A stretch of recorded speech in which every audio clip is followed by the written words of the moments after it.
Assalamualaikum warahmatullahi wabarakatuh. Di sini saya Dwi Lutfiana dengan NIM 230303601442. Saya dari kelas MPI 5D akan menjelaskan tugas tentang kebijakan publik.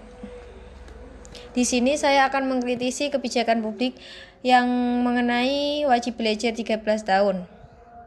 Yaitu kebijakan wajib belajar 13 tahun yang mencakup pendidikan sejak PAUD hingga pendidikan menengah. Kebijakan ini dirumuskan oleh pemerintah pusat melalui Kementerian Pendidikan dengan tujuan memperluas akses pendidikan, meningkatkan kesiapan belajar peserta didik sejak dini, serta meningkatkan kualitas sumber daya manusia.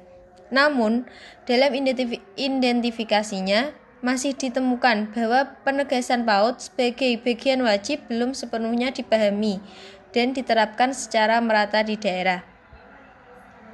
Selanjutnya, analisis latar belakang masalah dilakukan untuk memahami alasan kebijakan ini dibuat.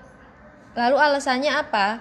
Di sini, alasan kebijakan wajib belajar 13 tahun lahir sebagai respon atas masih rendahnya akses pendidikan anak usia dini, tingginya angka putus sekolah pada jenjang menengah, serta adanya kesenjangan pendidikan antar wilayah.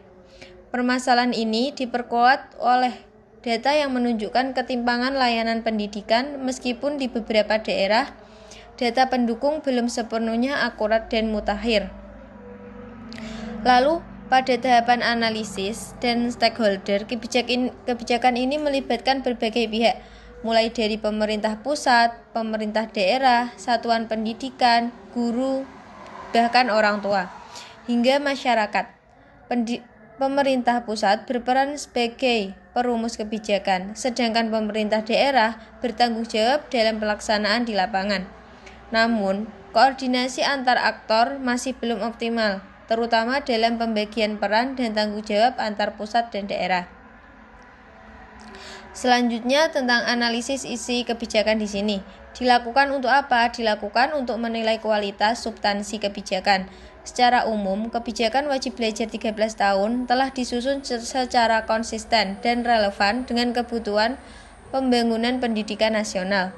Akan tetapi, indikator keberhasilan khususnya pada jenjang PAUD masih belum dirumuskan secara terukur, sehingga menyulitkan proses evaluasi kebijakan secara objektif. Tahap selanjutnya yaitu analisis implementasi, yang mana berfokus pada pelaksanaan kebijakan di lapangan. Implementasi wajib belajar 13 tahun menunjukkan hasil yang bervariasi antar daerah.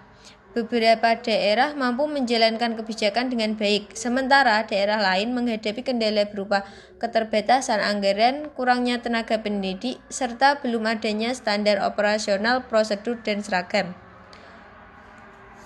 Lalu analisis yang selanjutnya tentang dampak kebijakan menunjukkan bahwa kebijakan wajib belajar 13 tahun memberikan dampak positif terhadap peningkatan kesiapan belajar peserta didik dan kesadaran masyarakat akan pentingnya pendidikan sejak dini. Namun dampak tersebut belum dirasakan secara merata, terutama di daerah tertinggal, terdepan, dan terluar, serta pada kelompok masyarakat yang kurang mampu. Analisis yang terakhir yaitu tentang kelemahan kebijakan. Untuk apa? Untuk mengidentifikasi titik-titik masalah yang masih menghambat keberhasilan kebijakan. Kelemahan utama terletak pada ketimpangan akses pendidikan, kesiapan daerah yang berbeda-beda, serta rendahnya partisipasi sebagian masyarakat terhadap pendidikan PAUD sebagai bagian dari wajib belajar. Lalu, berdasarkan seluruh tahapan analisis tersebut, penyusunan rekomendasi kebijakan menjadi langkah akhir. Rekomendasi yang dapat diberikan antara lain yaitu tentang penguatan regulasi yang menegaskan PAUD sebagai bagian wajib belajar, peningkatan koordinasi antar pemerintah pusat dan daerah, penguatan sumber daya manusia, dan anggaran pendidikan, serta penerapan sistem monitoring dan evaluasi kebijakan secara berkelanjutan. Sekian video dari saya, kurang lebihnya mohon maaf. Assalamualaikum warahmatullahi wabarakatuh.